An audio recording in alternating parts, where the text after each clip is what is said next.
dari kelompok 7 dari jurusan Manajemen 1B. Di sini kami akan memaparkan mengenai sistematisasi pasar yang ada di California. Pembuatan video ini merupakan salah satu bentuk penyelesaian tugas kelompok dalam mata kuliah mikroekonomi yang diampu oleh dosen kami yaitu Miss Udriyah, SSD MMG. Sebelum masuk ke pembahasannya, izinkan kami untuk memperkenalkan diri terlebih dahulu. Nama saya Nazma Aulia. Nama saya Okta Fitriani. Nama saya Ismani Kulsum Elmaita. Nama saya Nasyila Zara Lusyu. Nama saya Nur Laili. Nama saya Nurmadiani Azahra. Nama saya Putri Daniati. Saya di sini akan menjelaskan terkait pasar persaingan sempurna. Nah, sebelumnya, pasar persaingan sempurna itu adalah pasar yang jenisnya berupa ideal.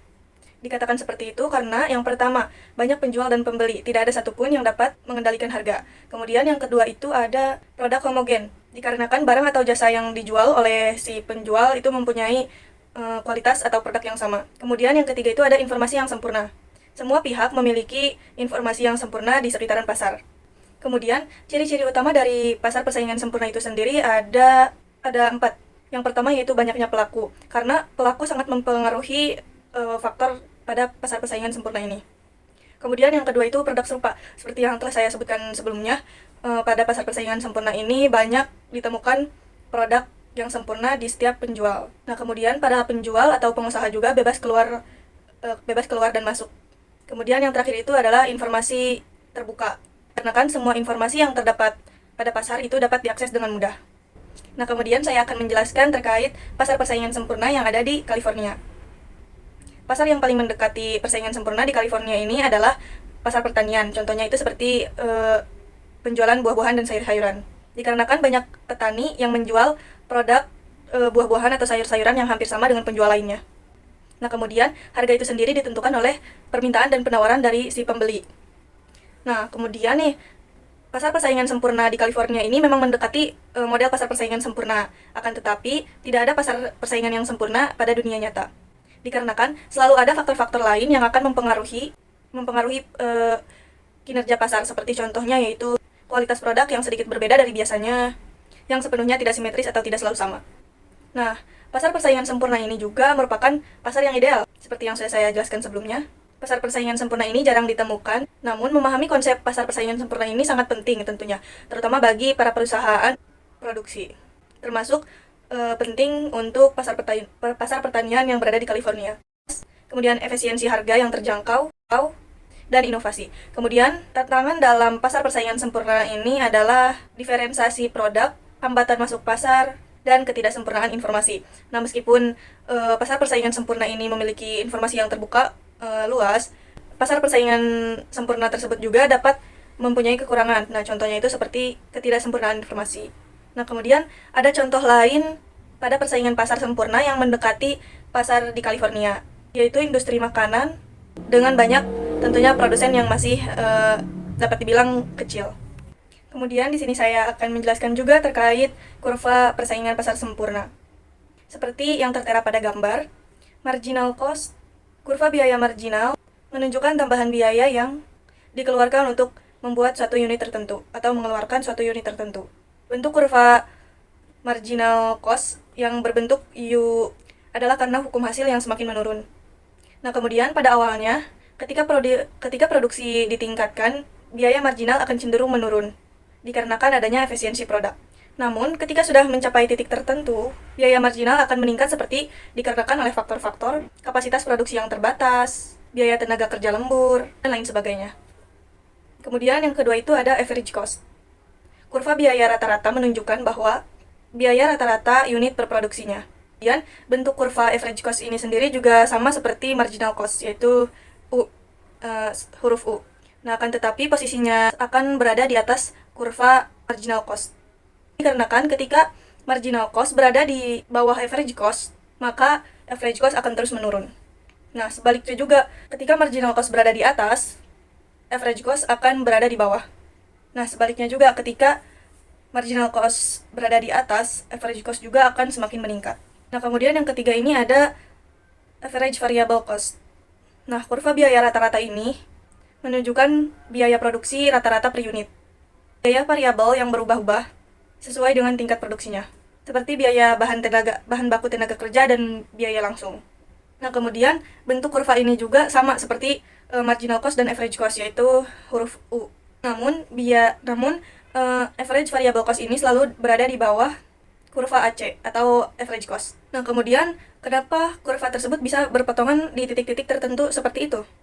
Dikarenakan perpotongan marginal cost dan average cost merupakan titik minimum dari kurva average cost. Pada titik ini, biaya marginal sama dengan biaya rata-rata.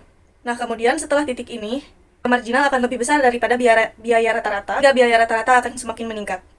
Kemudian, hubungan marginal cost, average cost, dan average variable cost adalah kurva average variable cost selalu berada di bawah kurva average cost, karena biaya tetap tidak termasuk kepada hubungan average variable cost. Kurva marginal cost memotong kepada kurva average cost dan titik minimum masing-masing kurva.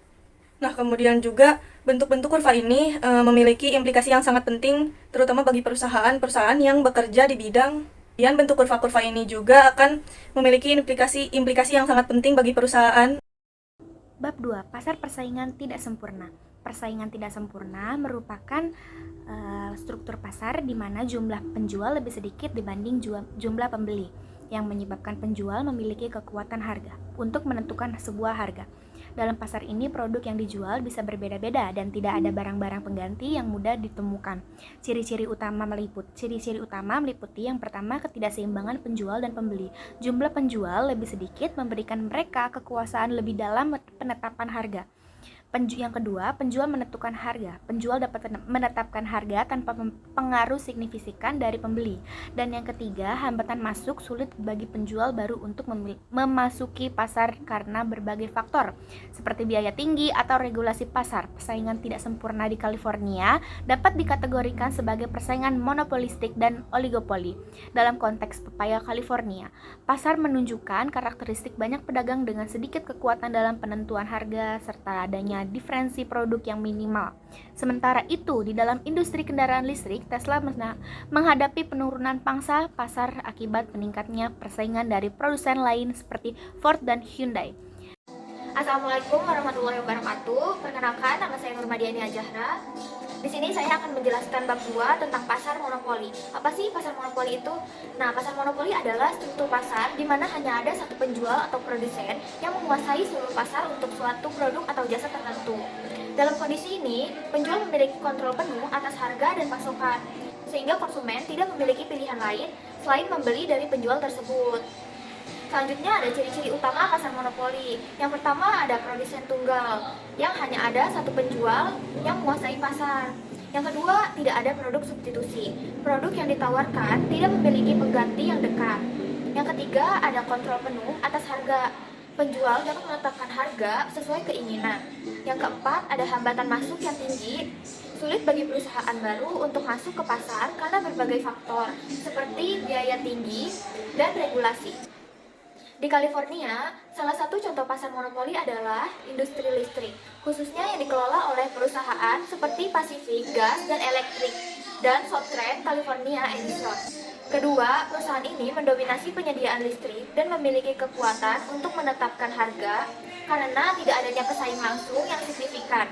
Hambatan masuk yang tinggi seperti regulasi dan membutuhkan investasi besar membuat sulit bagi perusahaan baru untuk memasuki pasar ini. Baik, di sini saya akan menjelaskan pengertian dari pasar persaingan monopolistik.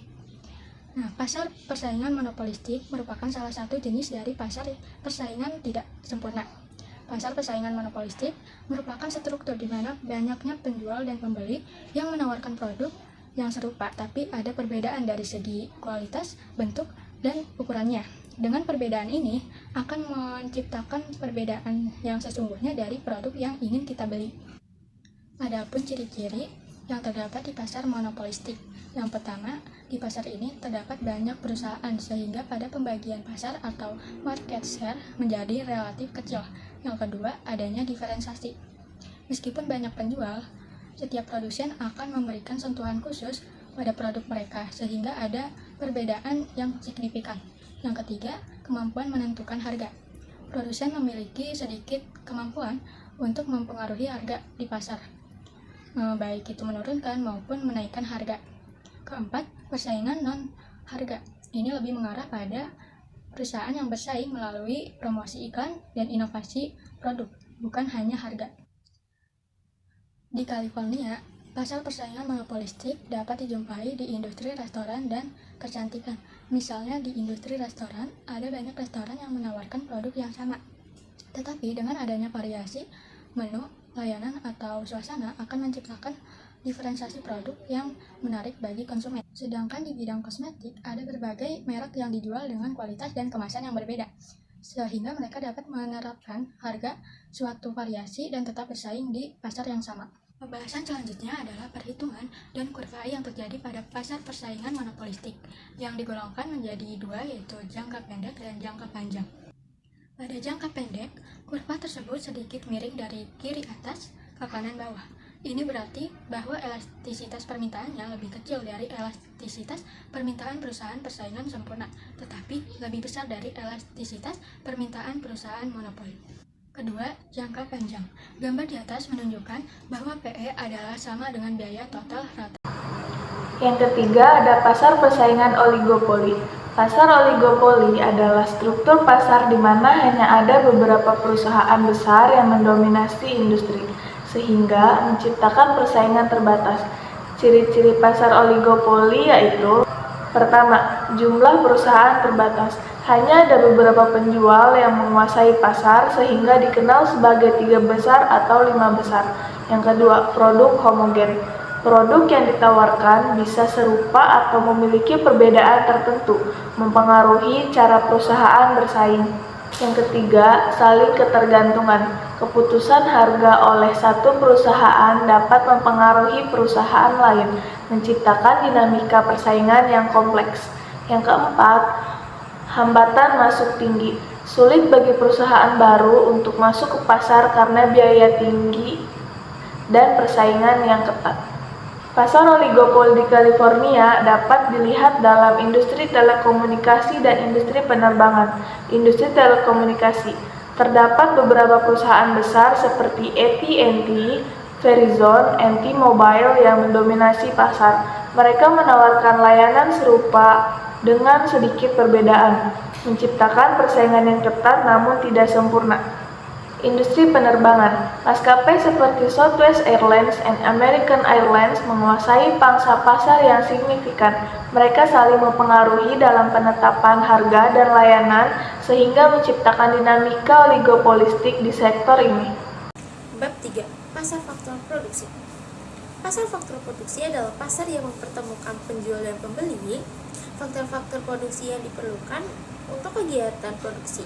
Faktor-faktor tersebut meliputi: pertama, sumber daya alam, yaitu ada tanah, air, dan bahan mentah. Kedua, tenaga kerja, yaitu ada keterampilan dan tenaga manusia. Yang ketiga, modal, uang dan barang modal seperti mesin. Yang keempat, kewirausahaan, yaitu kemampuan untuk mengorganisir dan mengelola produksi-produksi. Pasar ini berfungsi untuk menyediakan input yang dibutuhkan perusahaan dalam proses produksi dengan menawarkan berasal dari rumah tangga konsumen dan permintaan dari rumah tangga produsen. Jawaban nomor 1. Dari gambar yang di samping dapat kita peroleh bahwa dengan bergesernya kurva ke D1, D1, dan D1, D1, maka harga atau sewa tanah akan mengalami kenaikan. Proses terbentuknya harga tanah sangat bergantung dari permintaan tanah tersebut. Semakin tinggi permintaan tanah, harga sewa atau tanah akan semakin mahal, dan juga sebaliknya.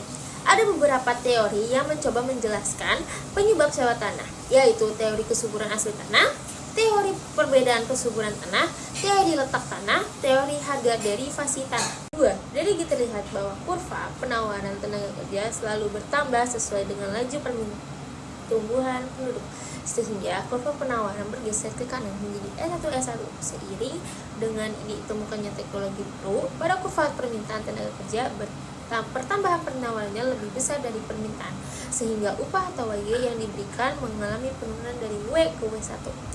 Ada beberapa teori upah tenaga kerja, yaitu pertama teori upah normal, teori upah besi, teori dana upah, dan teori upah etika.